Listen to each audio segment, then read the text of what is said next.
Bonjour Dove Lynch et merci de nous recevoir dans ce qui ressemble à votre bibliothèque pour la 5e émission d'Allo Fly. Vous avez écrit Mer Noire aux éditions Anacarsis. Le livre est sorti en janvier 2015. Dans ce livre, on suit dans les années 2000 Dimitris, ancien agent de l'IRA qui quitte l'Irlande pour traverser toute l'Europe d'ouest en est. Donc il passe par l'Irlande, puis à Cherbourg. On va également en Autriche, puis dans les Balkans pour rejoindre une ville qui s'appelle Sukhumi, qui se trouve sur les rives de la mer Noire, au sens propre comme au sens figuré. Où aviez-vous envie de nous emmener, Dove Lynch, avec ce livre? Ah, bon, merci d'abord Aurélie de cette invitation. Ça me fait plaisir de parler de ce livre. Je crois que c'est à partir du moment où un livre est écrit et publié, tout ce qui vient après est un bonus, je trouve. Et donc d'en parler, c'est un vrai plaisir. C'est quelque chose qu'on porte en soi pendant très longtemps. C'est quelque chose d'intime. Donc ça fait plaisir d'en parler. Donc merci. Donc d'où vient l'idée? Enfin, j'ai longtemps travaillé dans la région autour de la mer Noire. Dans un domaine, je ne suis pas écrivain à plein temps, je suis écrivain amateur, on va dire, dans le sens propre. Donc j'ai travaillé sur les conflits autour de la mer Noire, notamment au Caucase, en Géorgie, en Moldavie aussi, en Azerbaïdjan. Donc je connais cette région un peu d'une façon, d'un point de vue stratégique, d'un point de vue militaire, on va dire, parce que j'ai travaillé sur la résolution des conflits dans la région. J'ai longtemps voyagé là-bas, et notamment en Abkhazie. À un moment donné, parce que j'ai écrit un livre, c'est pas mon premier livre, j'ai écrit des livres en anglais avant cela, qui étaient des livres politiques ou académiques.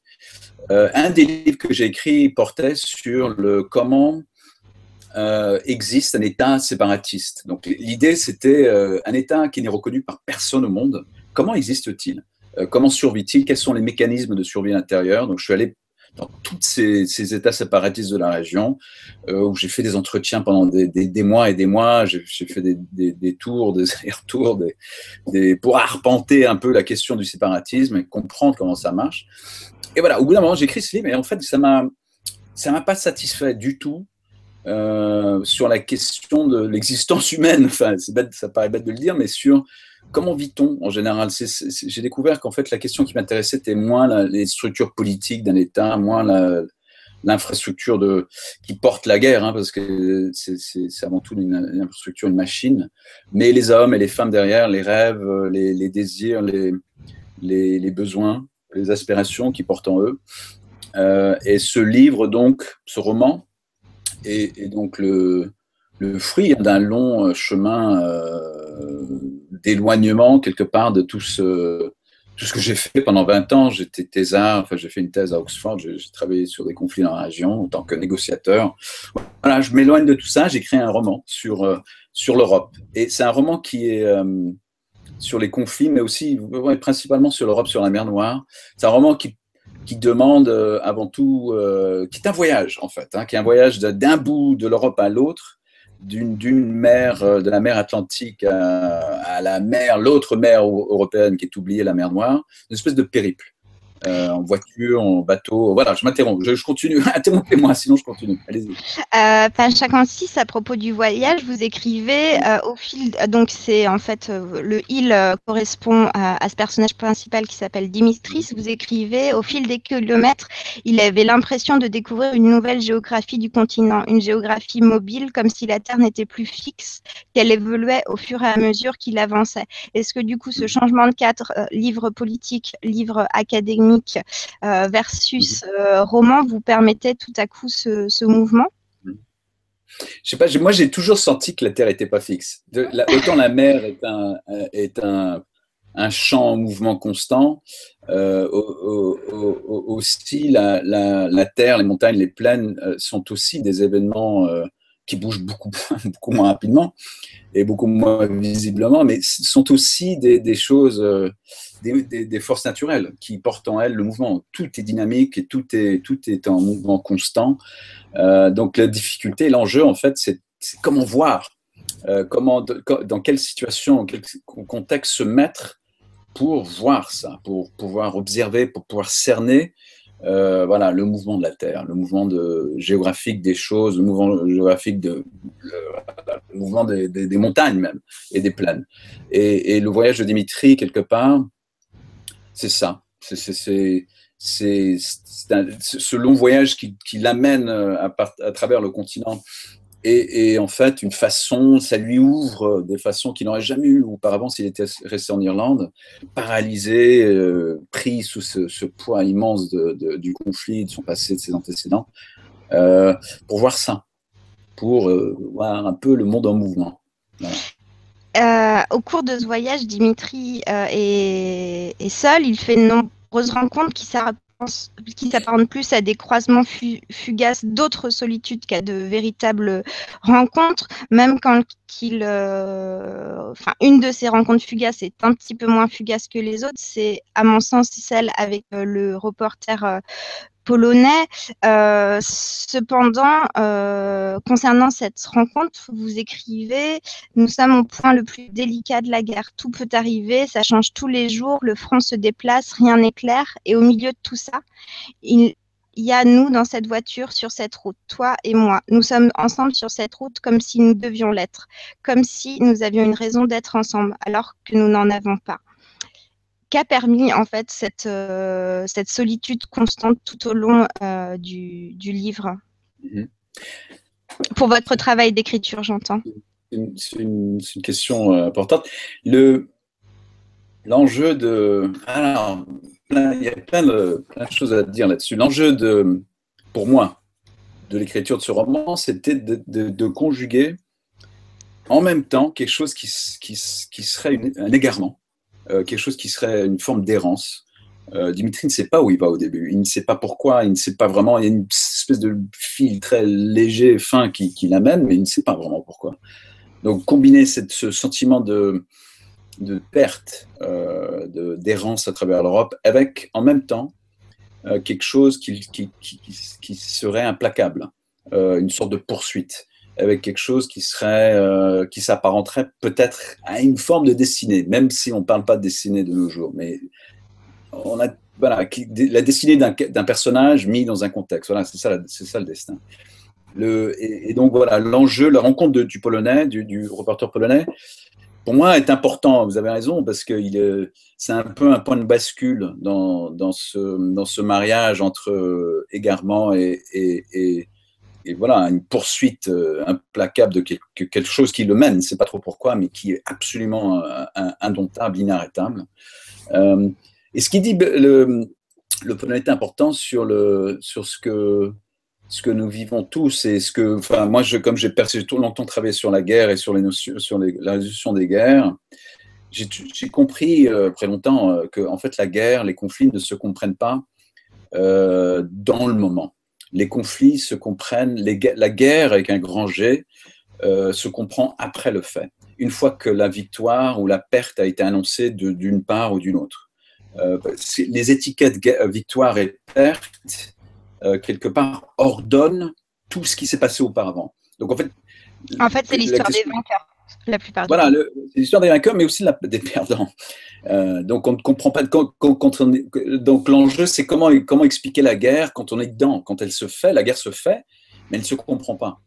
Et elle se fait, pour moi, j'ai longtemps pensé à ça. Je me suis dit, en fait, la guerre, dans ce moment-là, c'est une espèce de suite désordonnée d'événements qui n'ont pas vraiment d'ordre, où la contingence n'est pas vraiment une stratégie claire, ni même les hommes, mais la contingence des choses fortuites, des rencontres fugaces, comme vous dites, des rendez-vous sur la route, des choses qui se passent. C'est ça qui mène la guerre, et même, on pourrait dire, en sens plus large, la vie, parce que voilà, c'est une suite de... On ne comprend pas après coup comment notre vie a été vécue, mais dans le moment. C'est absolument pas le cas. Donc le polonais est important parce que le polonais, c'est pas du tout un roman didactique, ça m'intéresse absolument pas, ni sur la guerre, ni sur l'histoire, ni sur l'Europe, sur un personnage même. Mais ce polonais, ce qu'il dit là est important. Donc vous avez pu, il y a peu de choses qui sont dites dans le livre, mais là c'est important parce que l'histoire se comprend. Surtout que le polonais, en fait, ce qui l'intéresse, c'est de récupérer l'histoire de Dimitri et de tous les gens, de toutes les autres solitudes qu'il rencontre, si je me souviens bien. Oui, vous avez raison. Polonais est un peu un parasite de ces situations. Un parasite, c'est un homme qui a été pris par la guerre. J'en ai rencontré pas mal qui ne peuvent que vivre dans ce genre de circonstances, d'adrénaline en adrénaline, de rencontre fortuite en rencontre fortuite, sans jamais me poser de fondement. Toujours il y a quelque chose de terrible dans ces personnages, hein, et ça existe, qui vivent sur la vie des autres, qui vivent sur les histoires des autres, qui ont à proprement dit n'ont pas vraiment d'histoire. C'est peut-être un peu méchant ce que je dis, mais il y a un côté comme ça Dimitri est vulnérable et le polonais voilà, il est assez dangereux finalement. Enfin, donc vous avez dit que vous aviez écrit par le passé des livres, mais pas en français. C'est votre premier livre en français, je crois. Un autre Irlandais, Beckett, disait que pour lui, il avait choisi d'écrire en français parce qu'écrire en français, c'était plus facile pour le style. Vous, pourquoi le français pour écrire ce livre et voilà, pourquoi avoir choisi cette langue qui n'est pas votre langue maternelle, puisque même si visiblement vous la parlez aussi bien qu'une langue maternelle? C'est vous qui avez évoqué Beckett. Moi, j'ai lu.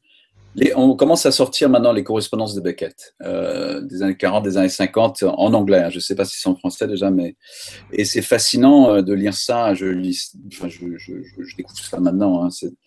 Le choix d'écrire en français, pour moi, c'est fait auparavant. Ah, d'accord, vous ne saviez pas que Beckett avait choisi à un moment de sa vie d'écrire en français, à partir de 46 ou 47. Oui, mais c'était pas quelque chose qui était important ni influent. Enfin, voilà, je savais, mais c'était pas. Enfin, voilà, c'est pas pour ça que j'ai moi-même. Alors, mais après coup, quand on m'a posé la question, je me dis mais pourquoi? Oui, effectivement, comment ça se fait? Et quels sont les autres auteurs qui ont fait ça? Pas mal d'auteurs qui ont fait ça finalement. C'est vrai que Beckett, c'est évident. Il y a un Irlandais à Paris, en France, du moins. Mais moi, le choix d'écrire en français est un choix de réduction, peut-être similaire à Beckett, auquel je ne me comparais jamais. Mais donc un choix si vous voulez, c'est comme écrire de la poésie, de choisir d'écrire de la poésie, mais en quatrain. Et on ne sait pas comment faire un quatrain. C'est le choix d'une contrainte dans n'importe quelle forme d'art, je pense, est quelque chose de libérateur. C'est une contrainte d'abord, donc c'est beau réduit. En termes de capacité, c'est beau réduit, en termes d'ouverture, d'opportunité, de vocabulaire, je ne sais pas, je parle bien, hein, le français pour moi est une langue orale avant tout, c'est pas du tout une langue écrite, je n'ai pas écrit le français depuis l'âge de 18 ans, du tout, alors que j'écris tellement en anglais, donc c'est très difficile, très très lent d'écrire en français pour moi. Donc ce choix de difficulté, de mise en danger, quelque part, c'est un choix de non... Ça aller à l'essentiel. Ah oui. Et en fait, ce que ça me force à faire, c'est d'apprendre à écrire, tout simplement. De me dire qu'en anglais, je sais tout faire. Enfin, non, j'ai l'impression, vous voyez ce que je veux dire, j'ai l'impression de contrôler, d'avoir une maîtrise sur une langue qui serait la mienne, en fait. Et donc, je suis obligé de me poser la question pour chaque mot, de faire un choix à chaque mot et d'être clair dans ce que je veux dire et essayer de l'exprimer. En même temps, de découvrir à travers le syntaxe même du français qui est différent que l'anglais, ce qui est la magie de la littérature, c'est un sentiment, un ton, quelque chose. C'est très difficile d'écrire en français pour quelqu'un qui n'est pas français, je vous assure. Je ne vous recommande pas du tout. C'est vraiment, on a une patience énorme, il faut des années de travail, c'est énorme. C'est énorme. Et donc ce choix, mais je crois fermement que ce choix m'a permis d'apprendre à écrire, tout simplement. Vous parlez de contraintes et de magie, alors c'est un petit peu paradoxal. Cependant, est-ce que vous allez renouveler l'expérience dans un prochain livre qui serait à nouveau une fiction et à nouveau en français? Est-ce que Bonne c'est au question. Non. programme? Oui, je suis en train, je suis presque fini. Enfin, je suis en train de terminer le premier jet d'un livre, mais en anglais. Parce que je voulais voir en fait si j'avais appris quelque chose au cours des cinq dernières années en français, si je pouvais transposer ça et en fait écrire en anglais. Et il s'avère que le style est presque exactement le même, mais pas du tout. Mais j'écris avec beaucoup plus de facilité. J'écris avec beaucoup plus rapidement. Disons que il y a une harmonie plus claire et nette entre ma tête et mes doigts. Enfin, voilà, il y a un lien qui est plus proche. Il n'y a pas cette disjonction qu'il fallait que je traverse à chaque fois avec le français. Donc, il y a un livre qui va, j'espère, qui sera fini en anglais et peut-être qu'il sera traduit en français. On va voir. Merci beaucoup, en tout cas, Dov Lynch, d'avoir accepté de répondre à nos questions et on espère pouvoir lire bientôt ce prochain livre en français.